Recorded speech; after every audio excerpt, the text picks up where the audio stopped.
Good morning to you, Veronica, and to our viewers. It's a sunny morning in Welkom and the neighboring Virginia, but not so much sunny for the families of the 8 women who passed away, who died tragically on Thursday morning. They were from this town, at least 2 of them were from this town, 6 of them from Virginia. They were on their way en route to Durban. They left Welkom around midnight on Thursday until they met their tragic demise on near Van Reenen's pass. The latest here in Welkom, their bodies were repatriated from Veronica, Phuthaditjhaba pathology service in here in the Free State. They traveled 3 hours to come back home. As things stand this morning, their families are arranging their funerals, which will be held next week on Saturday. Of later, the Premier of the province has issued a statement sympathizing with the families. She says in the coming days she will be visiting the respective families, all those 8 families. What we hear, Veronica, from here is that these ladies were traveling actually in 2 quantum minibus taxis, and they were destined for Durban. They are part of a Stockfell group, Veronica, which were going to Durban to celebrate one of their friend's birthday. In actual fact, one of the ladies, Sipati, who was turning 30 on Thursday, passed away tragically on that day. She passed away on her birthday. We had moments yesterday, Veronica, at the pathology services when we interacted with the family. The families then took the bodies and then went to the crash site near Van Reenen's Pass, where they paid their last respect to the deceased and collected their spirits. So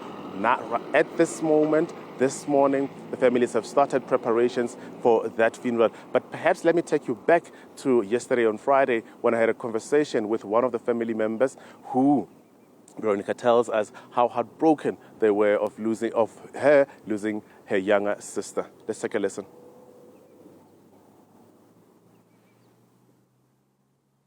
Well, Scara, we seem not to have that bite, but I can imagine the reflections given by the family, especially given that process of collecting the spirits. And you speak about the fact that one of them were turning 30.